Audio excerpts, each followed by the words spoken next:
Hey, what's up guys, this is Terabyte, and welcome back to Asagao Academy. Alright, so we left off, teaching Jontron how to do origami. That's right. When class was over, I headed back to the dorms with Mai. We had a long night ahead of us, filled with homework and the possible reward of chocolate ice cream should we finish on time. Decent reward. But before I got far, someone called my name. Oh. Jeff, is everything okay? Hey, the Normal Boots Club has a meeting today and PBG forgot to take his soccer uniform with him. He held up a blue and gold uniform. He won't have much time to change before practice if he doesn't have this, and I have to run down to the field. Can you take it for me? Of course we can. Mai grabbed the uniform from Jeff. Awesome, thanks.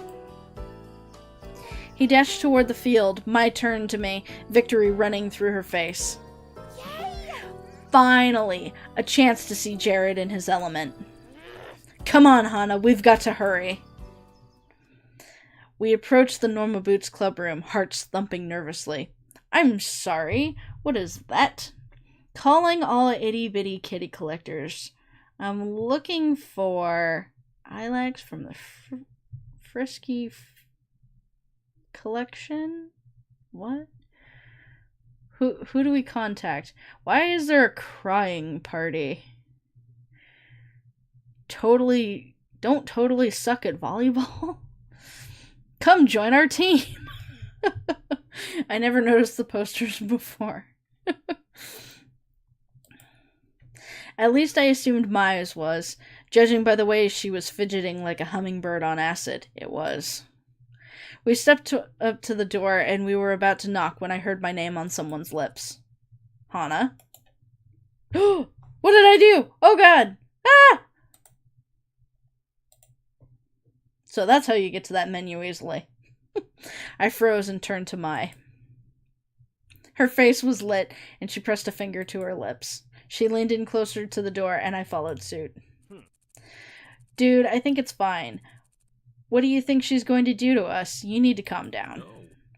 But it's so pink. No one has hair like that. People can't choose their hair color, Shane. That's really poor reason to judge someone. I know, but I don't trust people with pink hair. You know there's more to it than just the color. Don't deny it. Weird things always happen around people with pink hair. Sure, but they're not dangerous. Aren't they?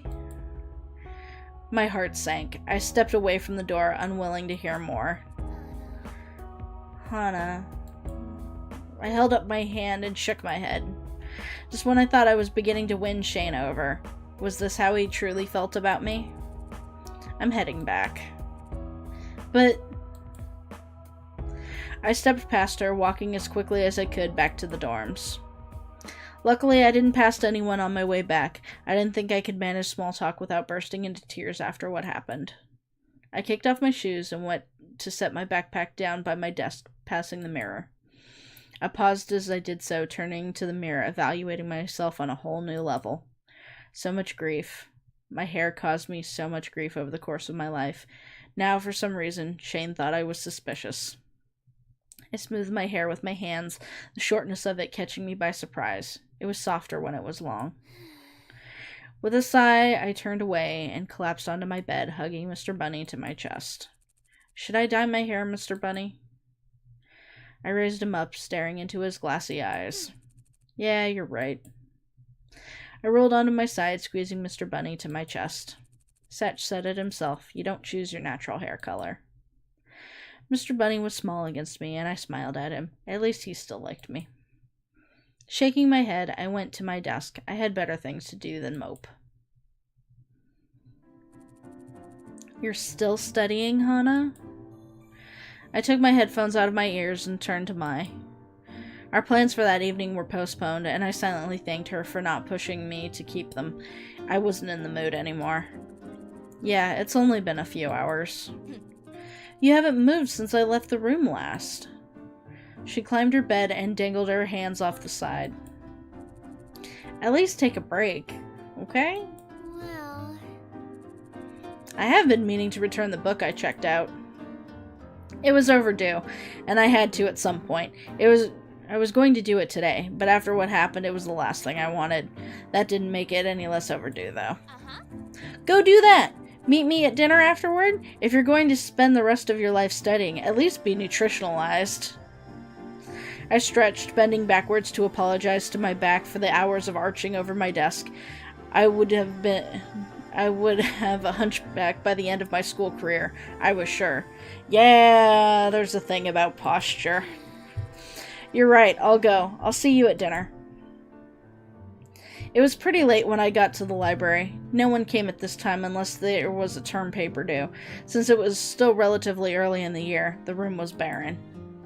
Satch was working at the desk as I expected, but he was joined by PBG and Paul. As soon as I saw them, I turned around, trying to walk right back out. But, hey, Hana! Unfortunately, my hair also made me stick out like a sore thumb. I reluctantly joined them at the counter. What's up? Not much. I'm taking a study break to return the book I checked out. I took the book out of my bag and handed it to Satch. That book. I can't help but notice you're reading The Princess Betrothed. It's good, isn't it? Yeah, I never would have read it without Satch's suggestion, so I have him to thank. He nodded and put the book back on the to-be-sorted shelf. No problem. I don't work in the library for nothing. I have another suggestion for you if you need one. No thanks. I want to get back to the dorms.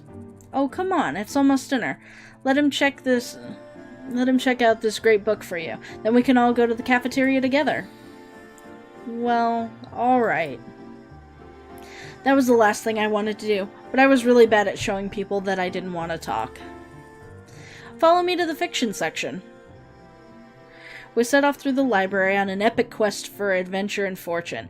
My mind raced trying to think of a good excuse so I didn't have to follow them to the cafeteria. Here it is, the Banana Club. He pulled out a bright yellow book off the shelves. The Banana Club was written across it in bold font. Now I know that sounds stupid. It kind of looks stupid too, honestly. But trust me, one of the most moving books I've ever read. The ending crushed me. He put a fist to his mouth and blinked rapidly. Don't cry now, Satch. I'm going to stop before I spoil everything. He handed the book to me and I gazed blankly at the cover. Thanks, Satch. And, Hana? Huh? Are you alright? You don't look very well. I wasn't really. But of course there was no way I was going to tell Satch that I eavesdropped on their private conversation. I'm just feeling a little under the weather. I conjured a fake cough. It sounded pathetic. I think I'm going to skip out on dinner too. I'm not feeling well enough. Satch narrowed his eyes and nodded. If you say so. Do you still want to read this book? Yes, I do. Your suggestions haven't failed me so far. Okay, let me check it out for you real quick, so you can get back and rest. When we got back, PBG and Paul were off on the other side of the room, Paul waving a book vehemently at PBG. Satch stepped behind the counter and grabbed my book. You know, if something's bothering you, or you're still getting used to the school, we're all here for you to talk to. I know. Transfers have it the hardest around here, and everyone knows that. I nodded. He passed the book to me, and I put it in my backpack. Just don't be a stranger, alright? I won't. Thanks, Satch. I'll see you tomorrow. I waved goodbye to him and made my way back to the dorm. Somehow Satch always knew when I was upset and how to make me feel better. It helped that Paul and PBG weren't acting any different to me than normal either. Maybe it really was just Shane was the problem, whatever problem that was. Hi, John. I'm gonna guess that, Shane's old girlfriend that he can't stop thinking about had pink hair. That's gonna be my guess. But we'll see. I looked up. John was standing in front of my desk, eyes glittering. Hey. Yes. I need you in my play. Please, Hana. What? Huh? John grabbed my shoulders, his arms shaking so much I felt like I was vibrating. The drama club, our play this year, we're doing Romeo and Juliet. I've been thinking about it for so long. I couldn't have just anyone, and I wasn't finding someone who fit my particular needs. But then you come along. I've been watching you. I'm sure you can do it. Please, Hana, I need you. Only you. Did he want me to be Juliet? At least come see what I've been working on, please, Hana. Okay, so being in a play with John, that means that we're gonna spend more time with John, and we can romance John, right? Yeah? I hope so. Okay. I'll come and see, I guess. Yeah! Yeah! Oh, Hana, thank you so much. You're darling. John flung his arms around my neck and then quickly let go. I glanced away to hide my face, sure I was turning pink. Awesome, this will be great. Meet me after school in the theater. I've got everything prepared for you. Yeah, great. Well, now that that's settled, come on, Hana, let's go to lunch! He hustled out of the room with a bird-like grace. I stared after him. It was like a whirlwind just left. He honestly reminded me a lot of Mai. Hey. You coming, Hana? He poked his head around the corner. Yeah. He might have been spending too much time with that bird. Man, that test today was brutal. I totally bombed it. I failed miserably. PBG held up his paper. There was a big fat F on the top. John winced and slowly raised his own failed exam. The two laughed and high-fived. It's not a big deal. I'll just retake it later. I had way better things to do than study. I never thought I'd pass. Gerard and I did wonderfully. Most of our homeroom did. Maybe your teacher teaches differently. Nope, I got an 89, so it's not Miss Shizuka. These two are just massive idiots.